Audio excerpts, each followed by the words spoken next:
Hey guys, it's me Noah here with Integral Bricks, and after about a year of building, I'm very happy to bring you my LEGO Star Wars Endor MOC. This is the largest MOC I've ever made to date.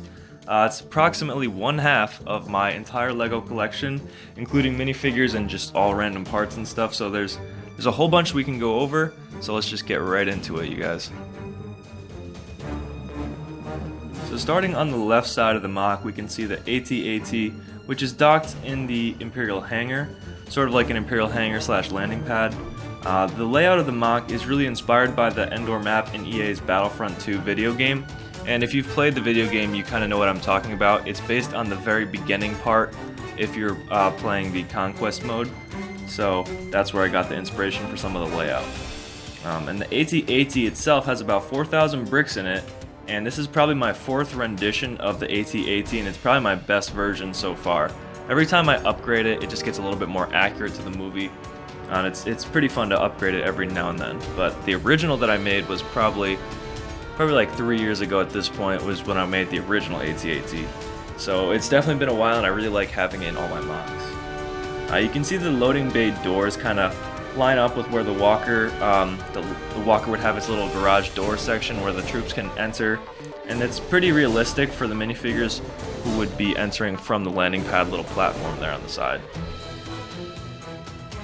Above the walker is the actual landing platform that's made of about 3,000 1x3 light bluish gray bricks.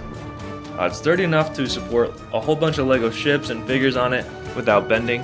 Right now I don't have anything too heavy on it, but it definitely could support a heavier build if I wanted to. So far I just have the TIE Fighter on it. A lot of people have Imperial shuttles on theirs, and I don't actually have the UCS Imperial shuttle, but I figured a TIE Fighter would be cool because it's something that people haven't exactly seen on an Endor MOC in the past. The pad is entirely made with the studs not on top technique, so it looks very, very good, and I'm very glad that some of you guys really pushed me to go towards that snot technique instead of just using tiles earlier on when I was building this MOC.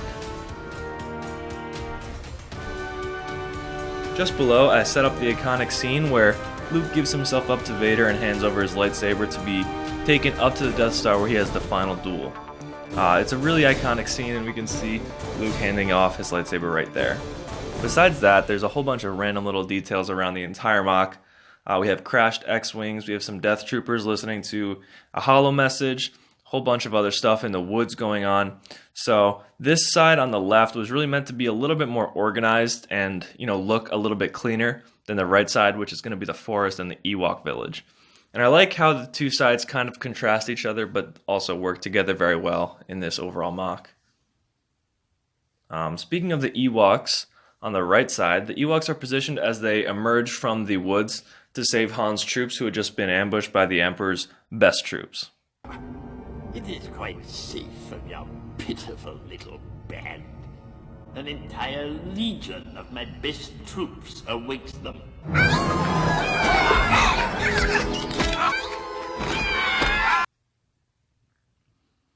You can also see the third version of my AT-ST, which has fully posable legs now and a modified head, and I think that this is the most accurate AT-ST that I've ever made, and I'm very happy to have it to where it is right now.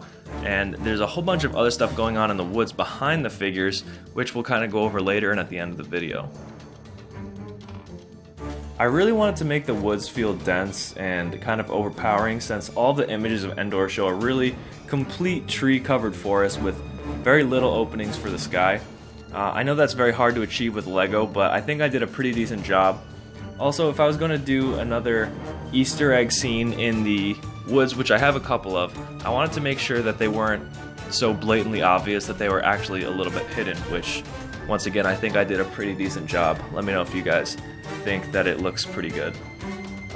So far, of the Easter eggs that I do have, my favorites are the one in the back right corner, which is, I have some random minifigures, camping out, and then over towards the left, I have the Hound and Arya.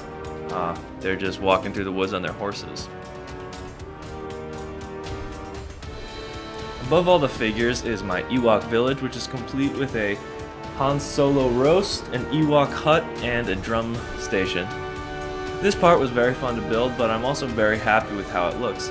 I'm very eager to add my rendition of the Ewok village to the already very impressive list of other mockers who have made Ewok villages. It's a very popular scene to kind of create out of Legos, and I think mine's a solid addition.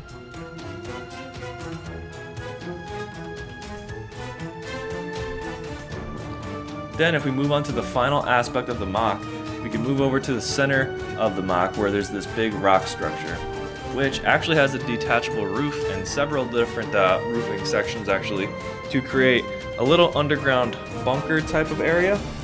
It's mainly supposed to be a speeder bike hangar bay, and I actually really like how it looks. I wanted to make it look as realistic as possible and not too cluttered inside. I know a lot of times when building interiors for Star Wars bases, people want to get as much in there as possible, but I really wanted to make sure that it looked realistic and how a minifigure would actually operate in an area like that, so I don't have too much just random computers and buttons and stuff. I have just the sections that would make sense in a little speeder bike hangar, which is what it's supposed to represent. So basically that pretty much covers all the main aspects of the Endor MOC. I just want to take this moment to thank all of you guys for watching and liking the video and supporting me for the past year, because it's definitely been a really big project and you guys have been very helpful with all the suggestions and everything like that. So there's so many things in this MOC, so I think I'm just going to post some more pictures and stuff here, and there's also more pictures on my Flickr account, which is linked in the description.